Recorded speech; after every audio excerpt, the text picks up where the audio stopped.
Urut Qərbi Azərbaycanın indiki Ermənistan Respublikası Qarakilsə rayonu ərazisində kənd. Erməni mənbələrində kəndin başqa adının Orod olduğu göstərilir.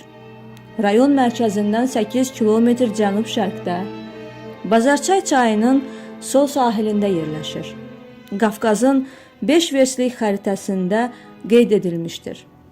Kənddə 1831-ci ildə 111 nəfər, 1873-cü ildə 222 nəfər, 1886-cı ildə 211 nəfər, 1897-ci ildə 359 nəfər, 1908-ci ildə 435 nəfər, 1914-cü ildə 408 nəfər Azərbaycanlı yaşamışdır. 1918-ci ildə kəndin sakinləri qırğınlarla deportasiya olunmuşdur.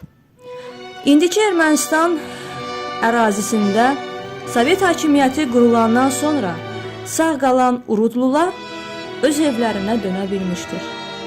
Burada 1922-ci ildə 173 nəfər, 1926-cı ildə 263 nəfər, 1931-ci ildə 340 nəfər, 1987-ci ildə 16-18 nəfər Azərbaycanlı yaşamışdır.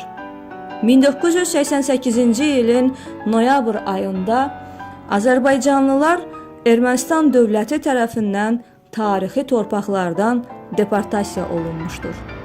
İndi burada ermənilər yaşayır. Toponim türk dilində dağ, təpə mənasında işlənən, ur sözünə türk dillərində yer məzmunu əmələ gətirən ud şəkilçisinin birləşməsindən əmələ gəlib, dağlı, təpəli yerdə salınan kənd mənasını verir.